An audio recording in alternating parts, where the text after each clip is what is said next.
O uso da inteligência artificial avançou do entretenimento e da pesquisa para a escolha de um candidato na política. Os chatbots já influenciam eleitores em todo o mundo. Boa parte do eleitorado tem se informado e seguido indicações feitas por chatbots, como o ChatGPT e o Gemini.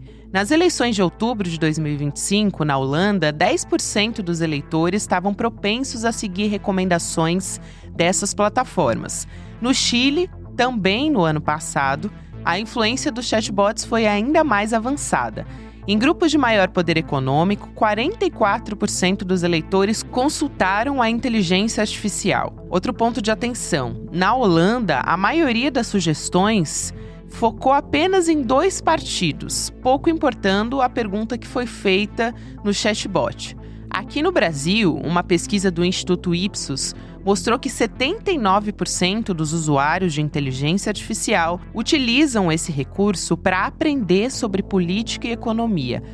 A Justiça Eleitoral dispõe de instrumentos para tentar enfrentar distorções no ambiente digital, mas não é o suficiente. Existem resoluções que tratam de temas como o uso de deepfake e remoções de conteúdos desinformativos. As plataformas que disponibilizam de conteúdos personalizados e que estão à disposição de todos, como o WhatsApp, ainda são um desafio para as atuais normativas. Segunda-feira, 9 de fevereiro de 2026.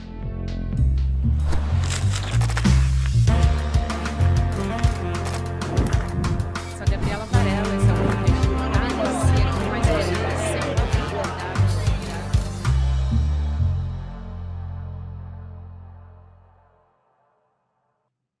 Olá, seja muito bem-vindo, seja muito bem-vinda. Eu sou a Gabriela Varela, está começando mais um videocast em detalhes. E aqui, de segunda a sexta-feira, a gente analisa uma temática, uma notícia importante do momento. Essa notícia, a gente vai conversar sobre ela por um bom tempo, já que estamos em ano eleitoral. O meu convidado é o professor, pesquisador, antropólogo, aliás, especialista em antropologia da informática, que é o Davi Nemer. Seja bem-vindo mais uma vez, meu querido. Bom te receber, meu amigo.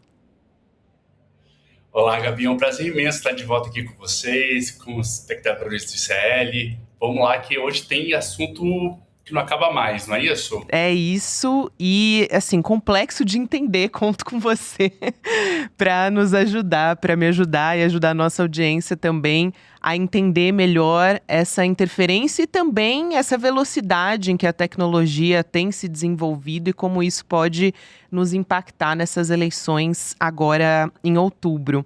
A gente tem já essa interferência nas eleições que a gente acompanha há bastante tempo e em diversos países esse impacto, estudos que são levantados e tem um estudo agora recente que eu quero trazer aqui, que é um estudo do MIT, indicando que os chatbots podem deslocar a intenção de voto de maneira, olha só, 4 vezes mais eficaz do que em anúncios políticos tradicionais, que são esses que estamos acostumados e, enfim, que vem se desenvolvendo nas plataformas e nas big techs também.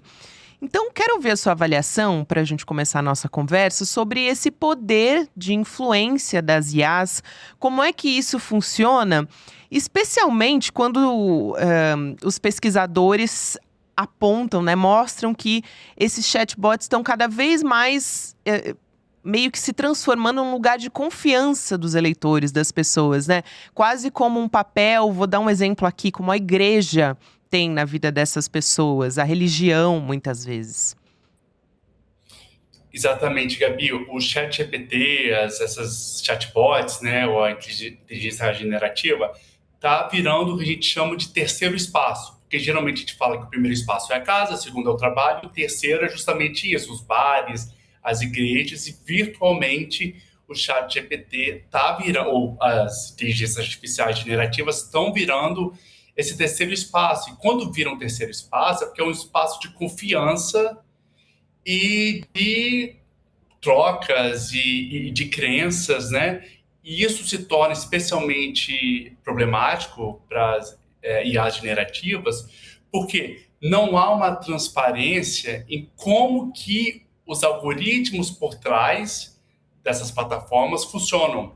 A gente não sabe da onde que essas plataformas se baseiam o conhecimento deles, ou seja, da onde que vem a base de conhecimento deles, da onde que eles estão tirando essas inferências, esses achados. Então, quando a gente fala sobre influência política que esses chatbots podem ter, não é surpreendente, mas é preocupante, porque em uma esfera que é a candidatura política, ou as campanhas políticas, que são altamente reguladas, não só no Brasil, mas no mundo inteiro, nós temos aí um ator extremamente influente que age sem nenhuma regulação. E aí a gente vê isso acontecendo, acho que ninguém pode se surpreender que isso está acontecendo, né? E isso que a gente estava falando antes, né, Gabi? Parece que toda hora que vem um achado dessas pessoas, as pessoas responsáveis parecem falar: nossa, precisamos fazer alguma coisa, mas quem diria que a gente ia chegar nesse ponto? Que surpresa! Então, é preocupante porque são sistemas opacos, ou seja, não há qualquer tipo de transparência. As empresas donas dessas plataformas não querem deixar elas transparentes, ou seja, são opacas por design, e fica ainda muito mais problemático quando a gente vai analisar quem são donas dessas plataformas e com quem que eles andam fazendo política e negócios. São as pessoas que, né, saindo aí os arquivos do Epstein, todos eles estão envolvidos, todos envolvidos com o governo Trump, principalmente com a polícia, né, de imigração, que, né, tem feito aí um desastre humano praticamente, né?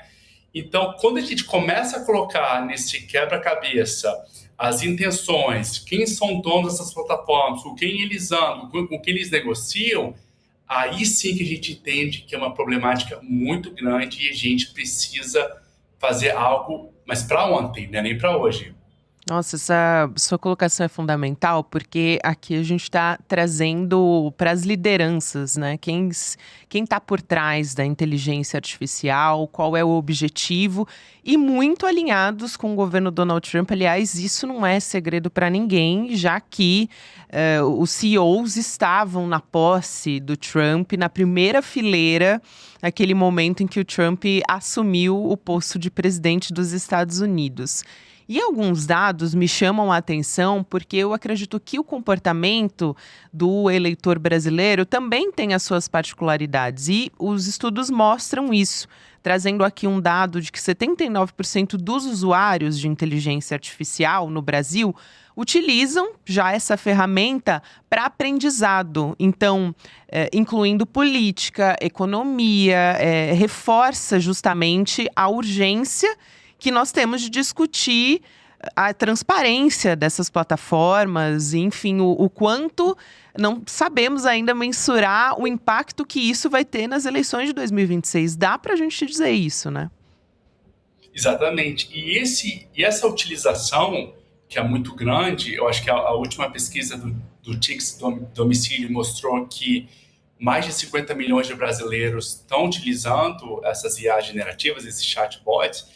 Isso não quer dizer que as pessoas entendem como essas plataformas funcionam e como essas respostas são formuladas, né? A população em geral tende a ser tecnologicamente determinista, né? Existe um chauvinismo tecnológico ali, onde que se tem essa fé cega na tecnologia. Então, quando a maioria das pessoas, quando ela entra para fazer uma pergunta ou um questionamento, aquilo é tido como verdade. Só que é importante frisar, eu espero, de repente, aqui a gente possa trazer um pouco dessa consciência, que essas plataformas, elas funcionam, elas não são inteligentes como a gente às vezes acredita que são. Elas seguem um modelo probabilístico onde que as respostas elas vão se encaixando ali dentro do que é mais provável responder baseado na pergunta. Então, o ChatGPT, por exemplo, ele não fala que ele não sabe. Ele vai te dar uma resposta. Por isso que, na última pesquisa que o TICS fez, mostrou que o ChatGPT 3.5, quando o assunto era política, errou em 30%, se eu não me engano. Na própria reportagem que você cita, Gabi, mostra também que o ChatGPT ele inventa respostas, porque não foi treinado para falar que não sabe. Então, olha o perigo que a gente tem, né, com 50 pessoas ali, 50 milhões de pessoas com uma fé cega dentro dessa tecnologia, achando que tudo que sai dali é verdade e basta um chatbot te falar que aquilo já é o suficiente, né, já tem uma fundamentação factual e aquilo deve ser encarado como uma verdade. Esse que é o perigo. Eu sou professor, pesquisador, e é preocupante ver também como que, na hora de eu fazer um teste, por exemplo, o quanto que essas plataformas inventam estudos. Eles inventam dados, inventam citações, inventam livros que nunca foram escritos, justamente para embasar uma fala deles, né, um achado deles, que eles não têm uma resposta concreta, né? Não sabe se é verdade ou não, então eu coloco ali uma citação, uma referência para mostrar essa questão de veracidade, quando na verdade é tudo inventado. E aí a gente entra num espaço onde que elas estão agindo livremente porque não há uma regulamentação específica para IA. O TSE, em 2024, se adiantou, porque não dá para a gente confiar no nosso legislativo, a gente já teve diversas frentes para tentar regulamentar a Big Tech, para regulamentar a IA.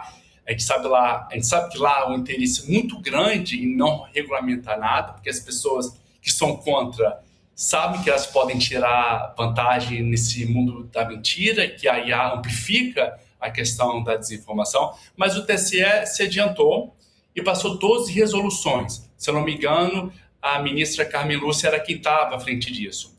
E uma das resoluções é que não pode deepfake, ou seja, não pode vídeo fake 100%, né, na campanha. O uso de chatbot tem que ser extremamente limitado, né? E todo tipo de uso de IA em campanhas políticas tem que vir com selo, né, avisando que aquilo foi gerado com auxílio de uma ferramenta de IA. Só que, Gabi, a gente está falando de campanhas oficiais. A gente sabe que existe um submundo muito extenso que recebe muita grana para justamente produzir esse tipo de conteúdo, produzir IAs ou sistemas que vão justamente burlar essas resoluções, porque eles não são oficialmente da campanha. Por isso da importância de uma regulação abrangente, para que a gente não deixe espaços para que esses maus atores possam tomar proveito da situação e aí ali ter o seu ganho político, o seu ganho financeiro, né? Com certeza.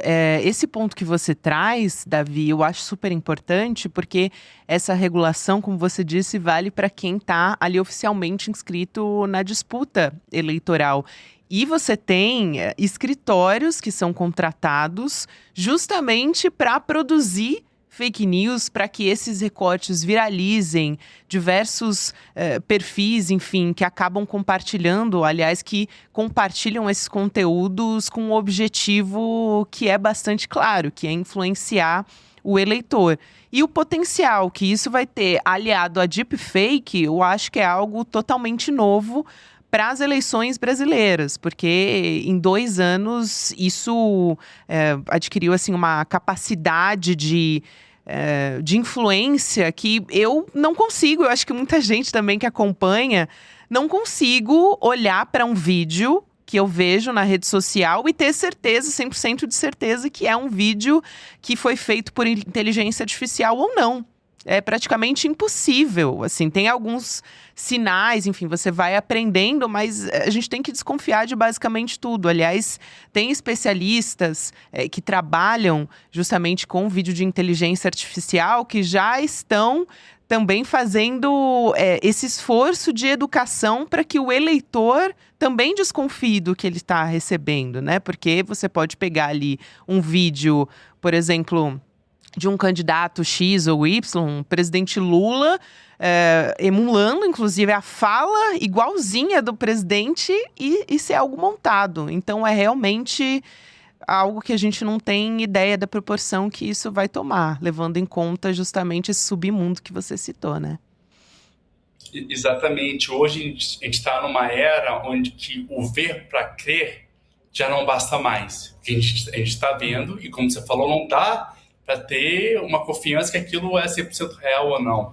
Então a gente tem que expandir como que a gente entende a veracidade de um certo conteúdo, principalmente o conteúdo digital.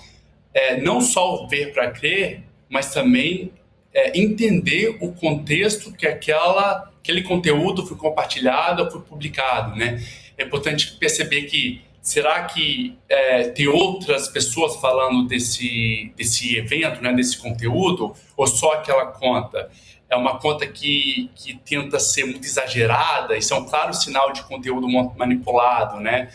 E fazer o que eu, como antropólogo, e também os jornalistas fazem isso muito bem, que é a triangulação de dados. Ou seja, se você está vendo um conteúdo aqui, de um evento que chamou sua atenção, certamente outras plataformas, outras contas, a imprensa vai reportar em cima desse evento. E se ninguém está falando disso, só essa conta, então claro que está com cara de ser manipulação. Eu queria trazer uma outra pesquisa, já que a gente estava falando sobre esse viés da inteligência artificial, que eu acho que vai deixar, para quem nos acompanha, um pouco mais didático sobre o que a gente está falando, que pode acontecer de uma maneira indireta, vamos dizer assim, essa influência nas eleições, que são preconceitos que são embutidos nos algoritmos. É algo, aliás, eu que já tive aula com você, você já fala disso há bastante tempo,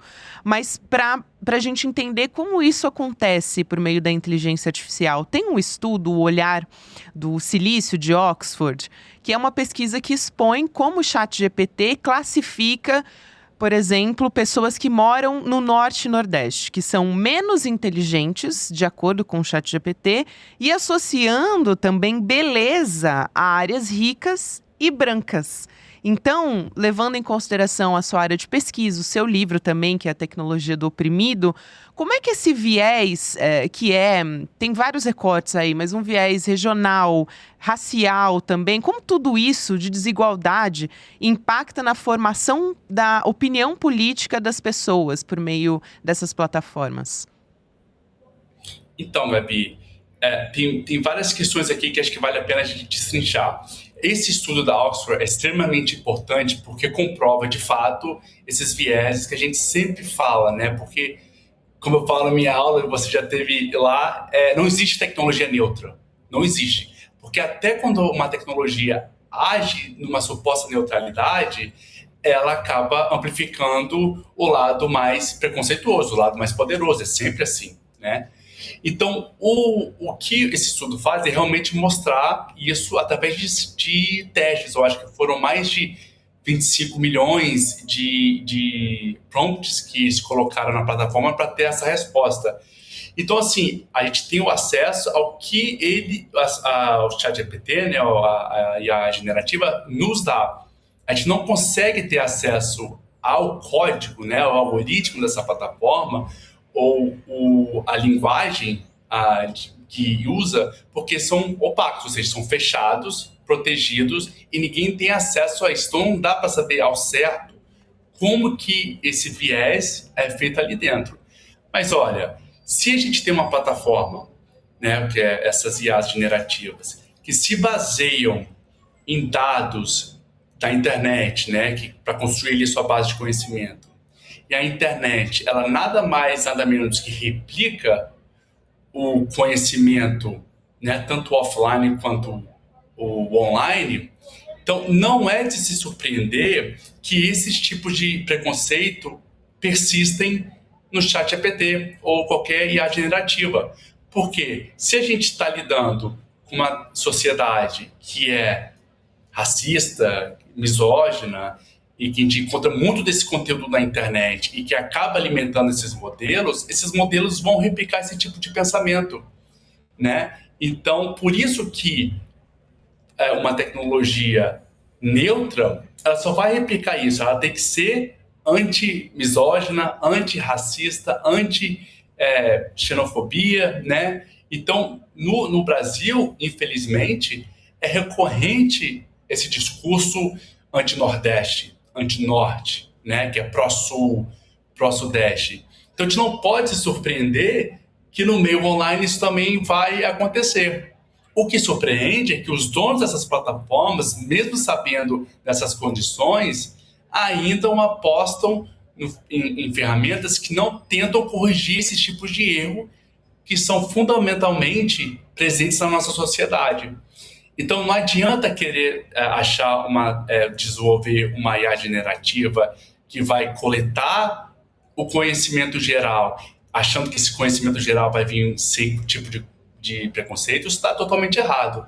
E é nessas horas que a gente precisa dessas intervenções para evitar a perpetuação desses estereótipos e desses preconceitos. Senão, essas plataformas só vão amplificar esses tipos de opressão, né? de preconceito. Para a gente fechar a nossa conversa, teve um momento aqui que a gente estava conversando e você falou sobre essa questão da legislação. Não dá para esperar muito do nosso poder legislativo, de fato, principalmente levando em consideração o avanço dessas tecnologias. A gente está muito atrás no que diz respeito a leis específicas para isso, criadas, ou no caso não criadas pelo Congresso Nacional. E muito pelo contrário, toda vez que existe um movimento para tentar regulamentar, o lobby dessas empresas age muito fortemente em Brasília para conseguir derrubar projetos de lei.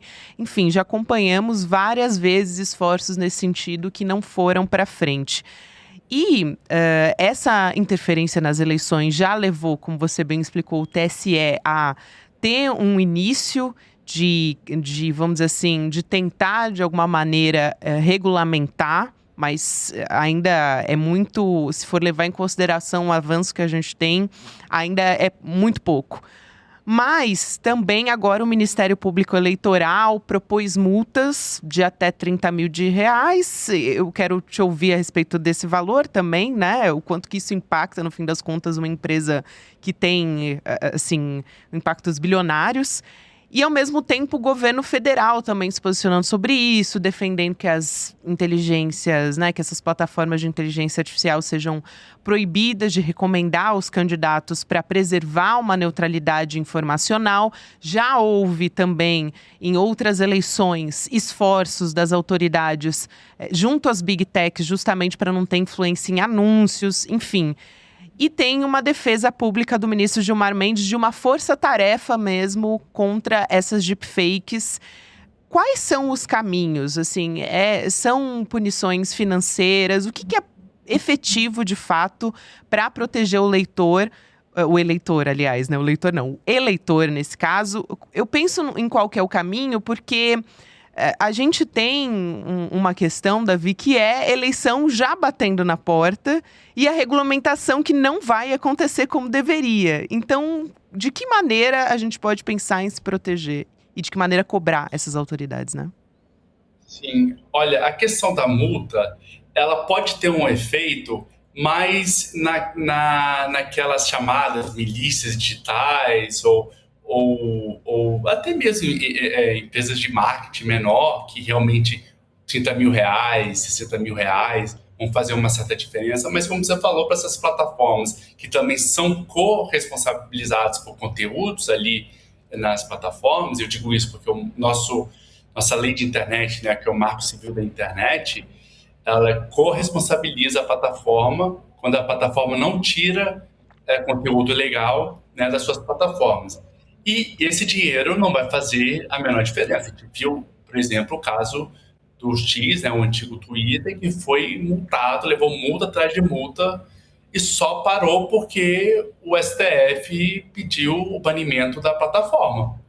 Não foi por causa das multas, né, que o Elon Musk parou. Ele parou porque ele não podia perder o Brasil, que é um grande mercado, para o Twitter, para o X, e não vice-versa. Então, ele pagou as multas, atendeu aos pedidos do STF e aí retornou ao Brasil, né?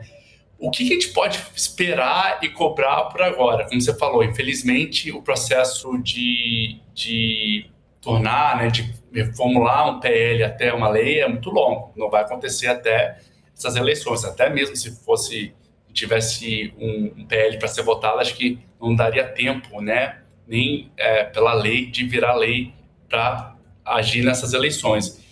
O governo vai ter que entrar numa mesa de negócios, o TSE também, né, que o TSE é aí a autoridade máxima quando o assunto é eleição, e para conversar sobre formas de cooperação para que possamos ter eleições as mais limpas possíveis, porque essa é uma problemática que quem traz são as plataformas. É um modelo de negócio que elas nem elas próprias conseguem controlar. Né? Elas não conseguem controlar todos os conteúdos que ali são criados nas suas plataformas. Mas quando chega em momentos críticos, como a eleição, elas vão ter que fornecer canais diretos para que conteúdos urgentes possam ser retirados. Nas eleições passadas, presidenciais passadas, esse tipo de negociação aconteceu. As plataformas tentaram ali criar esses espaços para que denúncias diretas do TSE fossem atendidas logo, né? Porque se não for atendido, aí você leva uma multa e eventualmente pode chegar a ser banido do país. E sempre, né, cabe muito, o ônus acaba caindo muito no usuário comum, no cidadão comum, né? Então a gente tem que ter essa abordagem bem crítica de tipo, na menor suspeita de ser uma coisa fake, não compartilhar, sabe? Não normalizar esse tipo de prática, denunciar. Se essa denúncia vai à frente ou não, mas a gente tem que denunciar. O TSE tem um canal para denúncias, né, de desinformação. A gente sabe que o TSE, que o Brasil entra numa espécie de estado de exceção durante a campanha eleitoral. Nós temos leis específicas, né, que faz com que a justiça também age de uma forma mais ativa e rápida. Então, a gente também tem que contar com isso, que os tribunais ajam, não só o TSE, mas os TRS também possam agir de forma mais integrada. E, infelizmente, Gabi, a gente cai nas mãos das Big Techs. Que a gente tem que trazê-las para essa negociação, a gente tem que trazê-las, né? Às vezes, numa negociação, a gente sabe que a gente tem que dar e ceder, e é triste a gente ter que ceder para essas empresas que são extremamente poderosas e não têm os usuários ou os cidadãos dos seus interesses, né? Não tem, é tudo reserva de mercado. Então, esse é o preço que a gente paga por justamente não ter essa legislação de regulação, né, das Big Techs, ou dessas plataformas. É o que tem para fazer, infelizmente não há mais nada, né? A gente já teve aqui 4 anos atrás, foi a mesma questão, mesma problemática. A única diferença é que hoje as tecnologias estão muito mais acessíveis, mais poderosas e mais críveis, né? É isso, o cenário está muito mais complexo. Davi, que prazer te receber aqui, adorei. Pena que a nossa conversa durou só 5 minutos. Obrigada, querido. Prazer foi todo meu, Gabi. Sempre um prazer estar aqui de volta com vocês no CL. Contem sempre comigo. Com certeza. Vou contar, pode ter certeza, porque em ano eleitoral a gente vai precisar mesmo conversar muito contigo. Até mais, Davi. Valeu, querido. Quero convidar você que está me acompanhando aqui no Em Detalhes também para acompanhar a nossa aula, que vai ser no dia 12 de fevereiro, quinta-feira agora, pessoal. Vocês vão acompanhar a aula aberta da nossa pós-graduação do ICL em Teoria Crítica da Sociedade, com os professores Gessé Souza e também o Lindener Pareto. Vale muito a pena, tem tudo a ver com essa conversa que a gente teve agora com o professor Davi Nemer. Num cenário eleitoral, a gente também precisa entender a nossa perspectiva histórica, as nossas raízes e tudo isso. Vamos aprender com o Lindener e também com o Gessé. Vai em detalhesicl.com.br, deixa o seu e-mail para participar dessa aula que vai ser online e gratuita. Agora, você na sequência vai acompanhar o Mercado Investimentos, depois o Rolê ICL. Você pode ouvir o Em Detalhes todos os dias nas plataformas de áudio. Até amanhã. Um jovem negro é preso por roubar um celular. Fica meses na cadeia esperando o julgamento. Um banqueiro desvia 17 bilhões. O processo dele corre em sigilo, ele continua livre. E os advogados mais caros do país trabalham para ele. Isso não é uma coincidência, é um projeto. É o Pacto da Impunidade. No dia 12 de fevereiro, uma quinta-feira, às 20 horas, eu e Lindené Pareto vamos explicar como funciona o Pacto da Impunidade no Brasil, na aula inaugural da nossa pós-graduação. Todos os dias, as principais notícias do Brasil e do mundo direto no seu WhatsApp, com informação de qualidade e sem fake news. Escaneie agora o QR Code e entre para o canal do ICL Notícias. Informação que importa onde você estiver.